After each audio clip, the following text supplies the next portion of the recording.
Coming up next on Boston Rock Talk, TT the Bear's Place, an iconic Cambridge club, closed its doors forever. We take you on location for that very special last night.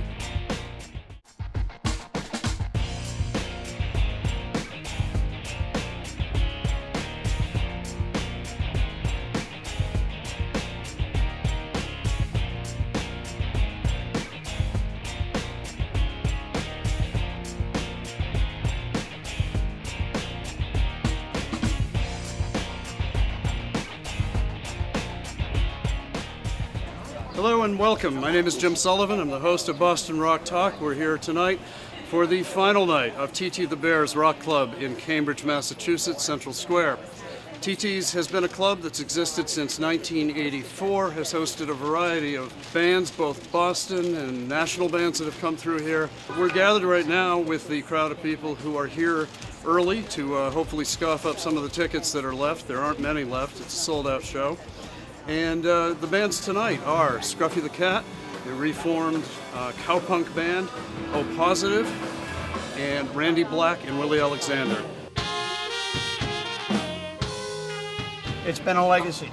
TT the Bears is an inspiration for Boston and music. It's very nostalgic. I've been coming, the last few weeks and just kind of looking around and taking it all in. When we heard that TT's was closing, we were like, want to play, because this was a place where we were born. You know I love you so much, it makes me sick. At the helm has been Bonney Bouley, who started this as a restaurant with her partner Miles Karras. I honor every band that walked through this door in snowstorms and rainstorms and miserable weather and miserable nights, and still got on this stage and played their hearts out.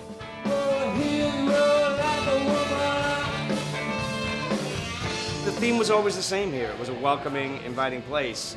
I always liked the fact that we never had people walking around with walkie-talkies here and, big goons on the door, and there's a lot of women here, which was Bonnie's doing. Right. And I've always found that women seem to be able to talk people off the ledge a lot easier than a big, tough guy. So how did you get the job? I'm not a big, tough guy. Have you been at club closings before? Any last nights? I have, which is why I took everything of importance off the walls. What have you been to? The Rat. I was just going to say, I was at the Rat closing. Abbey Lounge. And just bars, bars. So that happens. I've seen Do you what goes remember down. what happened at the Rat? Yeah, everything got carried out of there. Torn off the walls, thrown about, some of the liquor bottles tossed around. I even though you don't have goon security, I trust you have some security, some feeling that... I've got tough chicks behind the bar. They're not going to take any nonsense, And Bonnie's here. She ain't going to take no crap. That's right. Is there anything, too, about the Boston rock scene to be said about TT's closing, and now Johnny D's, a club not far from you with a similar capacity? They're shutting down, apparently, beginning of next year. Does it mean anything, or is it just coincidence? I mean, it's a sign of the times, It's not just Boston. It's every city USA this is happening, when it's... Are you talking about, like, smaller independent clubs? Yeah, the independent rock club business model doesn't really work. The rents are too high. And unfortunately, it's a time when people aren't supporting local music the way they used to. TT's did support local music for over 30 years, and also, of course, lots of national acts that came through town. And also some of the ones here, shot by J.J. Gonson, The Broken Bones, The Descendants, Jane's Addiction, Red Cross, Scream, 7 Seconds, the UK Subs, Verbal Assault. I mean, I'm surprised that we're still here and the clubs are gone. We mean the you. musicians Yeah, and the music's gonna be here, but the club's closing. It's always kind of sad, But then there's new ones pop up in unlikely places. This was an unlikely place. This one popped up like it was a restaurant around the corner or something, and then came over here, right? Right, exactly. Yeah. It was a rock club sort of by necessity, I guess, right? The restaurant wasn't doing well, and let's make it a rock club. I think that was actually the reason. Somebody said, let's make it a rock club. Bonnie said, yeah, okay. Well, and they got shut down the first night they opened. Did they? As a rock club, yeah. Why is it the licensing? It was just too loud. Just the thing. Did you also come here, as a fan, aside from playing shows? Well, how would you describe just the vibe from the audience point of view? Geez, I don't remember those nights. Intimate.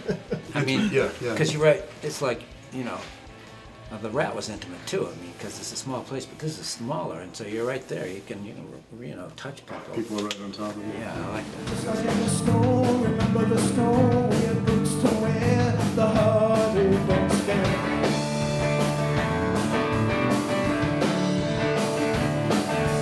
Just like in the rain, remember the rain, then we plant some seeds in the monster weeds.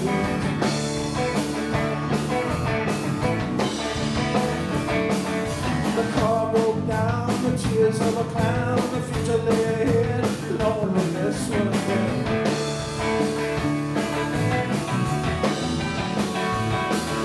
In any kind of weather, it was just like you, didn't know what to do.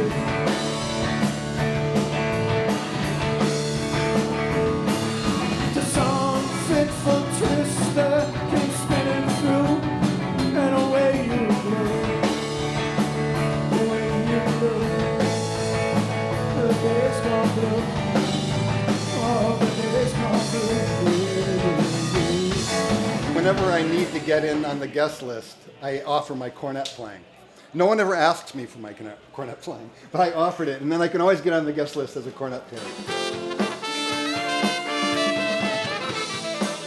You always want to have clubs that are supporting local bands, and TT's was doing that, and so for that reason, TT's deserves a lot of love. Yeah, I mean, I know you and Bonney, the owner of the club, are pretty good friends, have been friends for a long time.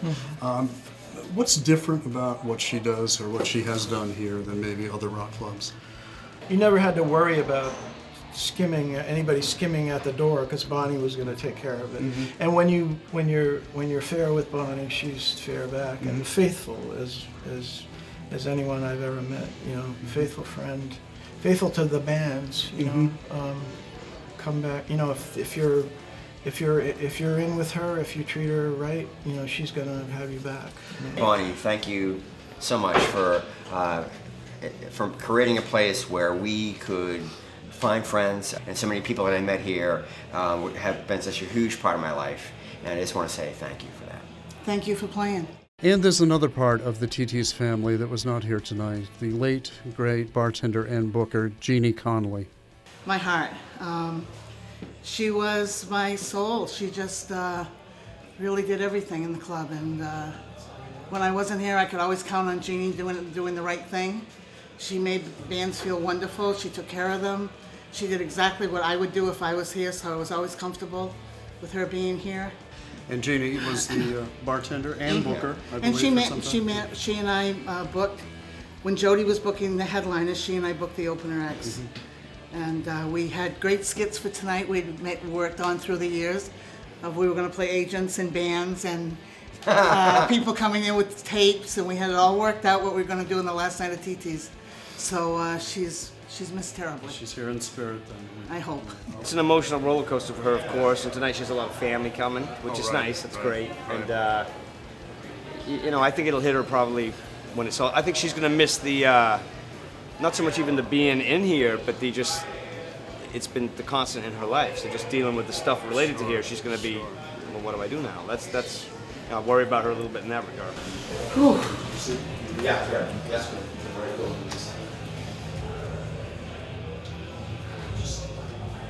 Takes breath.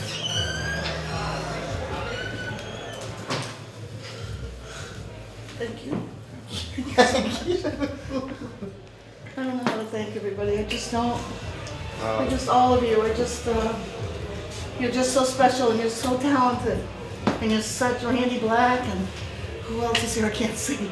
And you're just such amazing musicians. You're just unbelievable, and you've just brought so much joy and so much entertainment to this city. There's no words for you people. Really, I just appreciate your talent. You know that everything you're saying to us is true about you. Back at you. Yeah, right back at you, lady. Couldn't do it without you tonight. All right, I'm going to leave because we got bands to do tonight, right? All right, sweet. Hey, we have a show. Come on, you guys, we have a show. We are a show. They will sleep all day. You look better that way. Yeah, yeah.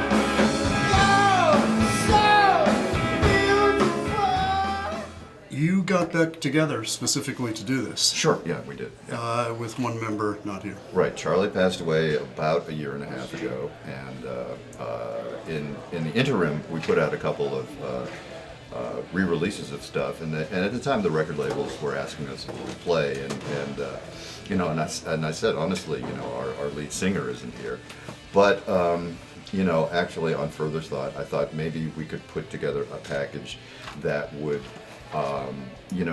get the music back out in front of people, and at the same time, sort of perpetuate the name of Scruffy the Cat and Charlie Chesterman, and sort of like try to do Charlie proud. This is 29 years to the day when we released High Octane Revival here. July 25th, 1986. So I'm not going to ask you what you remember about it because you Oh, don't. I'll tell you. How about you, I Snow? remember the record wasn't done.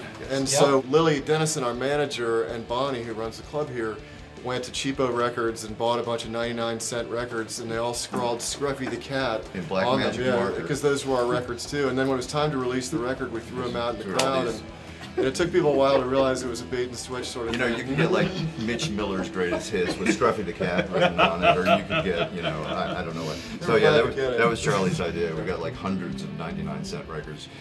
That was our record release. Here you go. That's our record. That's pretty punk rock. Yeah. Or pretty Monty Python. Remember when they did that? They did a scroll over their comedy. Actually, at another record release party where we didn't have records, Charlie and his girlfriend made a ton of ham and cheese sandwiches. That's right. And we just gave out ham and cheese sandwiches.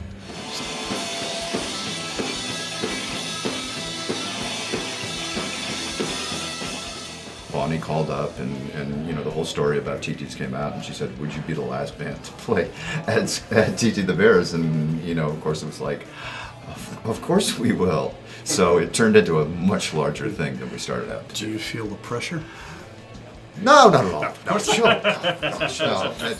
I'll do this all the time. It's been great. Actually, it's been great. It's gotten so much more notice than I would have, and it's been fantastic.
Wrapping up at TT the Bears in Cambridge, special edition of Boston Rock Talk, as Scruffy the Cat plays out the final set. O Positive was on the bill, Willie Alexander and Randy Black. We've talked to all of them, we've got a lot of reminiscences about the club. The idea is to be happy tonight and be sad tomorrow. This is Jim Sullivan for Boston Rock Talk, and goodbye.